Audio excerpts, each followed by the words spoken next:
Hello and welcome to Healthy Heads in Hampshire's video today.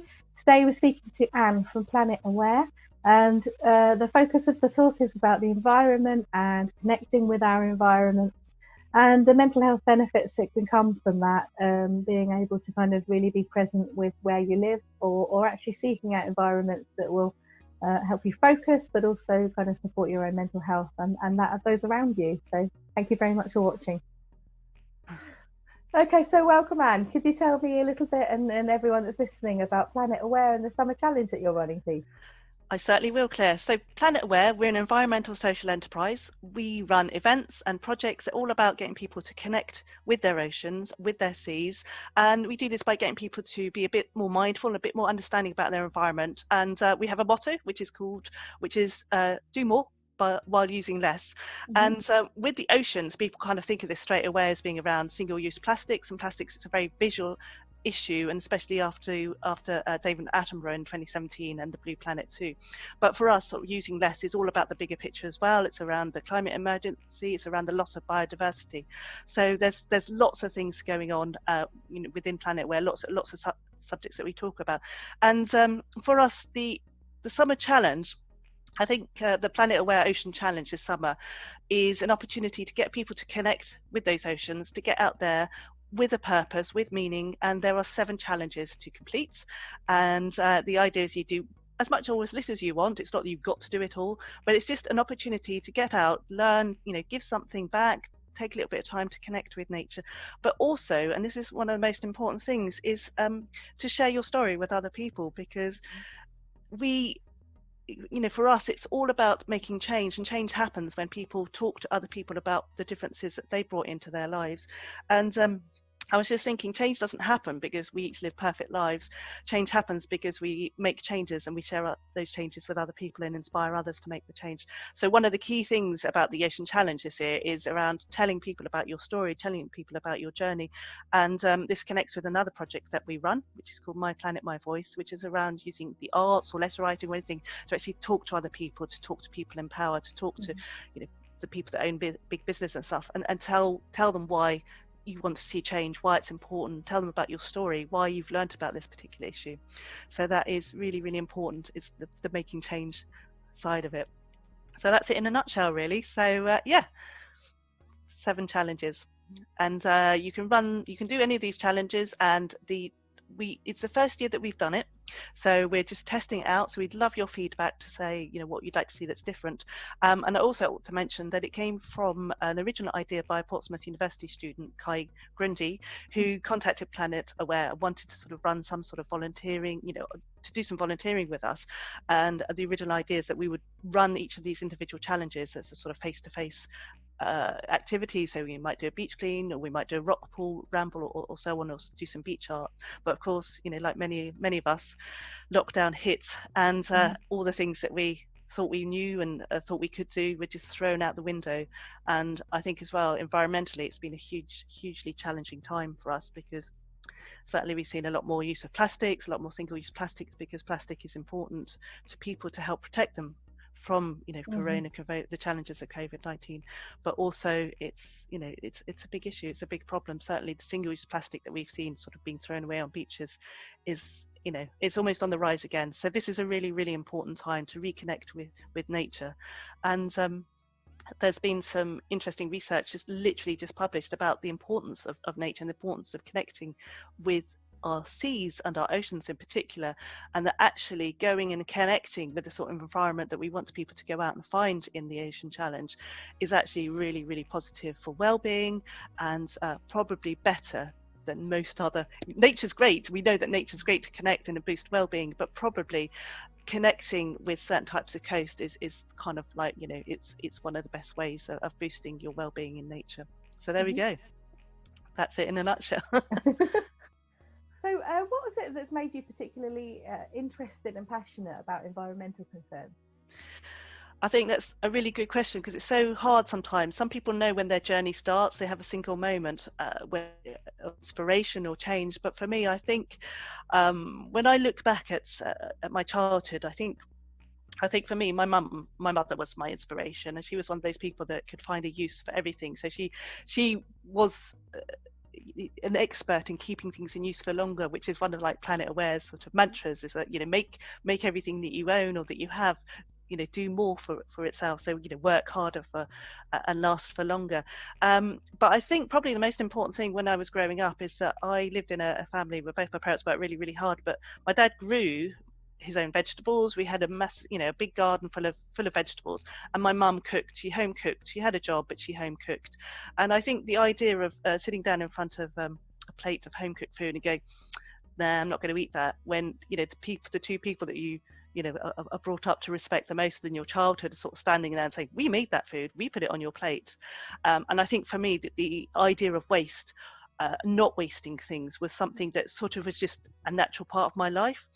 And yeah, there were certain foods I wouldn't eat, I didn't like, but there was always somebody within the family who would finish up the food for us, so nothing went to waste, you know. And I think that was one of the things that I was always surprised about when I got to know other people, and for other people, I think that waste was okay. It was okay sort of not to finish stuff or not to use stuff up. And for me, though, I think I've always had this feeling that everything that we have, everything that we use, somewhere someone has taken the trouble to create that and share that with us. And for me, I knew who those people were because, you know, it was my mum and my dad, and they were standing there or sitting there right in front of me. But I think as we lose a connection with the environment and we lose a connection with the things that we use and have, then we become a little bit more wasteful, because it's easy to chuck something away if you don't think about where it's come from. And one of the most important campaigns, I think, and that comes, you know, that's for everything from food to fashion. And one of the most important campaigns that came out of the fashion industry after the collapse of the Rana Plaza factory in 2011, when huge amounts of people, lots of, over 1,100 people died, and they were making clothes for companies, a huge number of Western companies, and people didn't have that connection with the people that made their clothes. So every year, Fashion Revolution Day, which happens on April the 23rd, asks that question and asks people to ask that question: who are those people that made my clothes? And a lot of work has been done about connecting people with the people that produce the products that we use. And I think that is one of the most important things that we could do, is understand where the things that we eat, where the things that we use, and where the things that we wear come from. And having that understanding makes us less wasteful, but it also kind of instills that sort of respect that I think I had for my parents. And the other thing that it also shows is just how much environmental issues are related to social injustice. And I think that's something that's becoming more and more apparent over the last few months, especially around Black Lives Matter campaign. I think a lot of environmental groups have suddenly taken a long, hard look at themselves as kind of slightly sort of well-to-do, possibly, you know, white middle-class women sort of telling everyone how to sort of, you know, reuse plastics or whatever. And it is a really important thing for me, is that environmental justice is so linked with social justice, because if we're getting cheap clothes, cheap products, that means that someone else is paying the price, and that is particularly the case when it comes to managing waste, because we've got 2 billion people in the world that don't have waste management at all, which means that they can't throw stuff away because there's nowhere for it to go. And a lot of our waste does go abroad, either directly or indirectly. And one of the things around clothing is that we export a lot of our waste clothing, and that is a waste problem waiting to happen. So essentially we export our waste problem to other countries. So I think for me, as I said, it's about respect.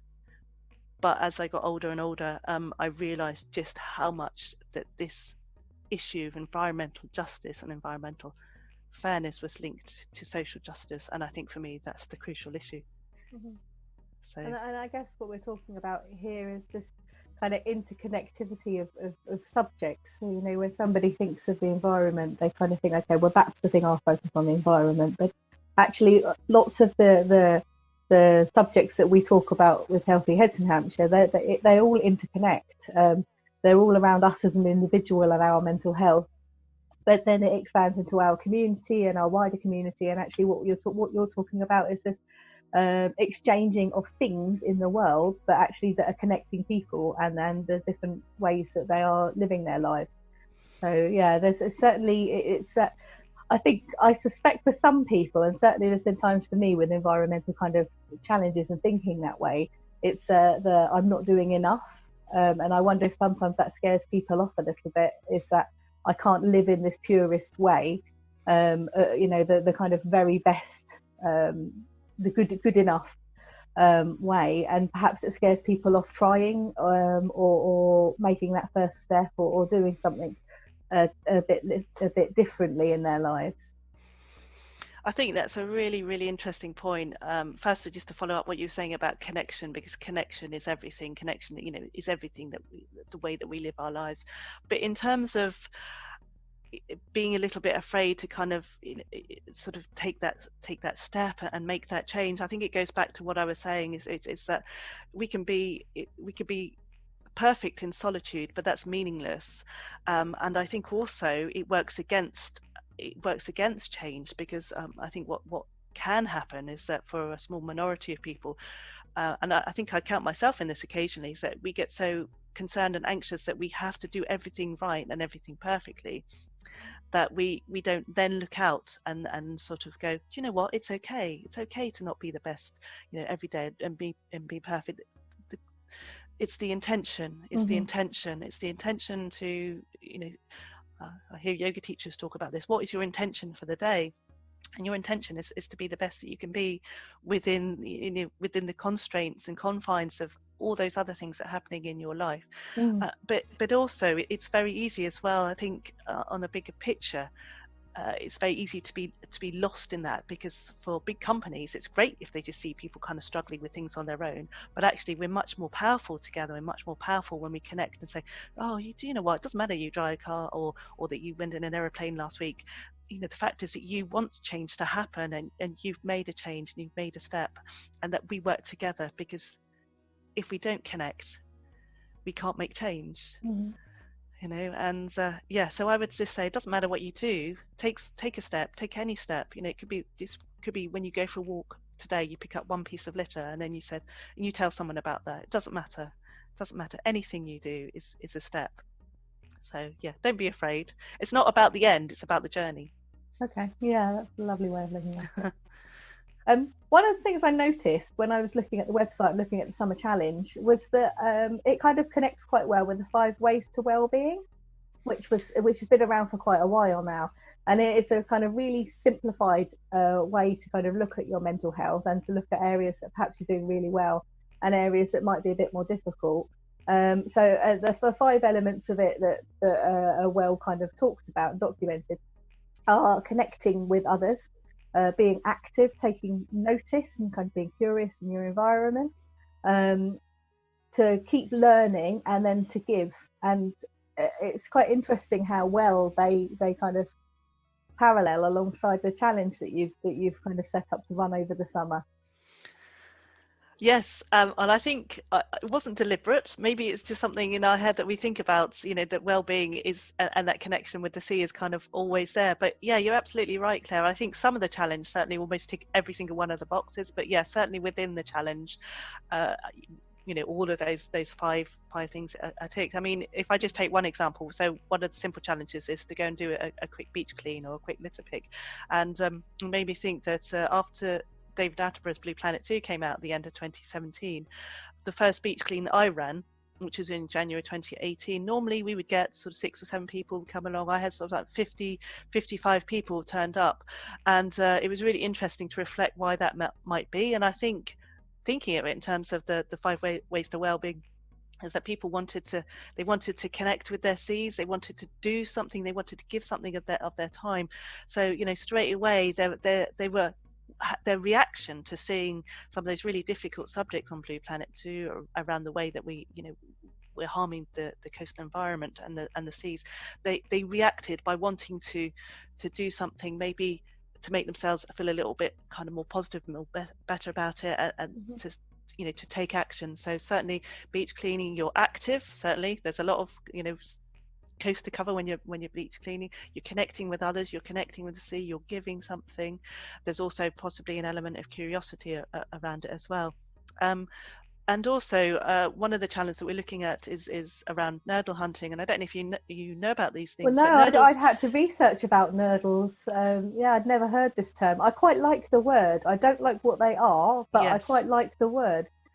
Yes, well, nurdle was something that was quite new to me until a few years ago. But essentially, a nurdle is a very tiny plastic pellet, and they are the building blocks of all the plastic, most of the plastic items that we have made in our lives. And so they are produced from obviously fossil fuels, because that's where most plastic comes from, and they are transported around to different locations, to different factories where they're used to create our plastic goods. And what happens during transport is that if the container in which these things are carried are punctured, a huge numbers of them get lost to the sea. So there's something like 53 million or billion, I can't remember, but a huge amount of these things get lost in the sea. They wash up on our coasts, and they are plastic pollution because they're the size of lentils. They're usually white or clear, or some of them are blue, and they look like fish eggs. So there's a good chance that they're going to be eaten by wildlife. And so one of the things that we ask people to do is to look for these things. And as you say, they're horrible, but as soon as you start nurdle hunting, it becomes totally addictive. And I was out on the wittering one day with my partner, and I said, "Oh, I'm going to look for some nurdles." And he said, "Oh, okay." So he started looking for them, and literally, I was so lost, and that I didn't realise that we'd gone from this beach, which was fairly empty. We were there fairly early on, and when I looked up, suddenly the beach was full, and I couldn't see, my other half, and I was like, "Well, where's he gone?" And then suddenly I realised that there was this group of children surrounding him, going, "What are you doing? What are you doing?" And he said, "Well, I'm looking for nurdles." And he saw me and he goes, "Don't go and talk to her." So off they went. "What are you doing? What are you doing?" So I explained it all, and then they were off. They were there, and then there's this massive family, a huge extended family of about people go, "I found one. I found one. I found another one." So it was a real kind of, terrible thing, but an opportunity to talk about this issue. But also to get people to look and be curious and to look for these things and to find them and to understand a little bit more about the problems and the challenges that our coasts are facing, including this nefarious plastic pollution. But also their focus when they were finding these things was spot on. It was so interesting. Yeah, there's something about being able to take time, which can seem like, I guess, this idea of searching for this could be seen as kind of we're looking for the negative in the environment, but actually while doing so, while giving and helping, you're actually going to be noticing so many other things. You're going to be noticing, just looking down on a beach, you can notice 10 things, and from a sensory perspective, because as a counsellor, quite often I'm aware of how much our senses impact our mental health. The amount of different things that are happening for a person when you're on a beach, in that regard. So being able to reach and really connect with the beach and what you're standing on, and you have to be completely in that moment. I guess you can't really be overly distracted by your thoughts and perhaps other things that's going on in your life. You are looking in a very focused way for one particular thing, but in the meantime, you're having all of these other kind of experiences alongside that. Absolutely. Yeah, absolutely. The being in the moment, I think, is the key thing. It's not something we have much of a chance to do anymore. We're quite often, our minds split in so many different areas. We're having to think about so many other people, other needs, so it is one of those. I know mindfulness is talked about a lot, and I don't think it has to be quite so formalized as that to think about it, but actually that's what we're talking about in some way, isn't it? We're really focusing on one thing and staying with it, like you say, whilst being able to connect with perhaps others around us as well. Absolutely. And I think as well, you hit the nail on the head early when you're saying it's almost like a negative thing, but even the process of kind of finding these negative things is actually a positive one. Nurdles are going to be there whether we pick them up or find them or not, but you can be involved in the process of finding them, and if you can just shelve for a moment while they're there, and then later on use that as an opportunity to say, well, why are these things here? What are the companies that transport these locally, and can I get in touch with them? Which is another part of the challenge, which is very much about taking that learning, taking that experience or that story that you built for yourself along the way of doing the challenge, and then turning it into an opportunity to create change, to affect and impact other people. Even if it's just telling somebody else, like I've told you about these things, you've learned about them, and you'll be able to tell somebody else to say, did you know about this, or this is a problem? And I guess one of the things I'm aware of is that we're talking a lot about the sea and about beaches, but obviously the area that we cover and hope to reach out to is Hampshire and Isle of Wight is a very large area. So I'm right up in the north. I'm up in the north of Hampshire. So how do we kind of have it that people that maybe can't reach the beaches can engage with this idea of these kind of challenges over the summer, or just generally with what you're trying to hope to promote? Well, the summer challenge, so the ocean challenge, really isn't something that is set in stone. It's a beginning. It's an opportunity for people to get out. So absolutely, people should feel free to, well, say I can't get to a rock pool, so what can I do instead? Litter picking. I mean, the beach clean litter pick, you could do that anywhere. You know, you could literally step outside your house, and if you see a piece of litter, you know, pick it up, put it in the bin. You've done the challenge. Really, it's that simple. It's just about making that first step. And in terms of getting to the sea and getting to the coast, absolutely not. It's not something that everyone can do easily, even if they live quite close to the coast. It's not always easy and practical. So I would say certainly all of the challenges you could do in some shape or form closer to home. Straight away, if you have a stream or a pond or something like that, that's an opportunity to go and you know, explore that a little bit while staying safe, obviously. Nurdles get into waterways at any point, so they might even, you know, you might even see them at the tops of drains as well in streets. So that I think it's just going out with that mindset of kind of looking for stuff and what you can observe.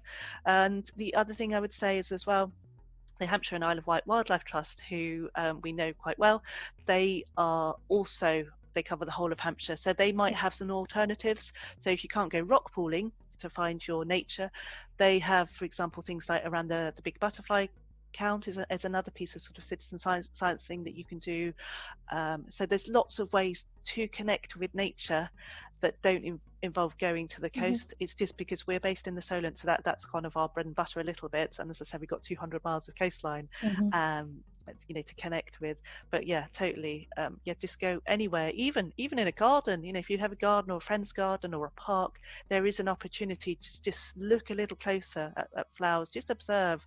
I mean, I'm you know, fascinated by the whole range of bumblebees and bees that are out there, because there's just so many. If you start looking, the stuff that you will find is amazing, you know. Up at our allotment, yeah, so I'm yeah, just going to say, yeah, go ahead. up at the we have an allotment. We're really lucky, and when we arrived, there was a sheet of metal, and we kind of left it there because we knew that actually that's a really good place for slow worms. Slow worms like to bask under metal because the metal warms up, and it sort of is a nice warm place for them to warm up in the morning before they go off. So yeah, you would be fine. Nature is everywhere. We just have to learn to look for it. Yeah, I guess overall what we're saying is, regardless of your environment, regardless of your environment, what we're talking about is kind of being aware and taking notice and then doing what you can in that environment. I think that's exactly it. Being aware, taking notice, getting something out of that you would then want to say, oh, you know, I saw this today and this was amazing. Yeah, so yeah, using that experience to tell a story to somebody else, I think is the key for us. So, and you can mentioned do that anywhere. Sorry, say that again. And you can do that anywhere. Yes, of course. And you referenced the Hampshire and Isle of Wight. What's the end of their title? So the Hampshire and Isle of Wight Wildlife Trust. They're one of the local wildlife trusts for the area, and they are doing a whole lot of things. So they will cover Hampshire, the whole of Hampshire area, as well as the Isle of Wight, and they've got lots of days out. I think we're just starting to get to the point where people are starting to run events, or they will suggest events and places to go to where you can look at nature, and they can be very tiny. That, you know, nature reserves don't have to be big things; they can be little tiny nature reserves as well. So you'd be surprised what there is out there. Yeah, and I know certainly at the end of my road where I live, they run events where volunteers can come together and perhaps build things to help nature. Kind of, I know that they've done things like encourage the river where we are with kind of. I'd love to understand more of what they do, but they understand what they're doing, and means volunteers can kind of go along and be involved in nature. But yeah, I know that they're involved all around the area where I live, and it's probably quite surprising what is around where each person lives. So I know that they encourage people to go and they run it, so you don't have to kind of have a lot of the knowledge, but you'll learn it when you're there. Absolutely. And there's a lot of things that we can all do. And sometimes we think we have to have specialist equipment or specialist knowledge, but one of my favorite little things that I came across the other day, and it's so easy and so simple, and it's a really nice inland. If you can't get to the coast, it's a really lovely thing to do. If you have a wall of any sort, which is or any sort of structure with holes in. So we have our back garden has a little wall edge of it, and it's one of those walls that's sort of built with I suppose sort of square concrete tiles which have got holes in. One of the simple things you could do is you can create a habitat for insects and butterflies and things just by literally finding sticks and shoving them in the gaps. It's that simple. So there's lots of pictures online, so you can get these very fancy bug hotels, as they're called. You can go out and spend 80-90 quid on them, or you can just make your own, or you can just stick some sticks, create a habitats are something that are kind of created. Nature creates them sort of really easily, and we can create them really easily. It's just a bit of water here, it's a few extra sticks and the stones here. It is amazing how little you need to help nature and how rewarding it can be. So, do you have any kind of mental health inspirations, people who kind of inspire you to think more about that, or to understand more the different journeys people go on? Well, I think the first and probably the most obvious person who comes to mind is Greta Thunberg. And literally just this weekend, I was listening to a fantastic program which she recorded first of all in Swedish and then translated herself, of course, into English. And it was about her story of how she went to the UN, how she travelled across the Atlantic, and also subsequently since then, so the impact of Corona on her life, but also her kind of visions, her thoughts about the future. And for me, I think her story is so powerful, not just because of what she's achieved, but also what she had to deal with. Because if you know anything about Greta Thunberg, is that she had a lot of mental health problems to deal with. She wasn't in school. She found going to school difficult. She found talking to people really, really difficult. And for her, it was about kind of getting onto that path where she was being true to herself, and she was able to live her life in a way which she thought that she was doing the best she could possibly do. And make a change in the best way that she could possibly do, and everything changed for her. And so I found that really extraordinary to listen to, just hearing her words. And we hear a lot about Greta, but we hear a lot about it in terms of we see people taking pictures with her and selfies, and she's reported and interviewed in the press. But hearing her speak from the first person, I think, was just an incredibly powerful thing. It wasn't arrogant, it wasn't meek, it was just, this is who I am, and this is how I feel, and this is how I responded. And I would recommend listening to that, definitely. So totally inspiring, I think. And I wasn't really expecting it as well. Somebody recommended it, and I thought I'd just put it on. I was doing the baking or something around the house, and I was blown away by it, just because it was just so, it was just so perfectly pitched for me. I think it wasn't overblown, but it wasn't underselling herself. So I would say I would recommend everyone listen to that. Could you perhaps tell people who've been listening about how to get in contact or how to find out more information? So the easiest way to find out more is just to go to our website. So we are planetaware.co.uk. And the first thing you'll see is about the Ocean Challenge, and it's just listed on the top of our menu bar. So yeah, just head over to our website, planetaware.co.uk. We are also on Facebook and all the social media feeds, and you'll find all those listed on our website quite easily. So you can download a sheet, if you're, especially for younger children, there's a downloadable sheet. But what we're also encouraging people to do is to journal their challenge as well. And one of the things I started doing a little bit during lockdown is to kind of journal a little bit more. I use bullet journaling quite a lot to help organize my thoughts, but if you could journal your 7 challenges, it's a great thing to do, getting that down on paper. And use a bullet journal. This is a fantastic way of doing it, because you can list the 7 challenges at the front, leave a space underneath so that you can write the page numbers on your journal where they appear, and then you don't have to do the challenges in order. Sometimes that's the feeling that you have to do them in order. You really don't. You can do them in any order, and you can do them as many times or as few times as you want. So please do journal. Please do share your pictures and your experiences through our social media. And we are using the hashtag Planet Aware Challenge. It's quite hard to find a very short way of talking about it. I think Ocean Challenge is a bit too common, but Planet Aware Challenge. And just use our social media sites, email us with any of the challenges that you completed that you'd like to share. That's info@planetaware.co.uk. And even if you don't talk to us at all, just do the challenge. But yeah, we'd love to hear about it, if especially anything, any change or any particular elements that you really want to share. So yeah, get challenged, get yourself challenged.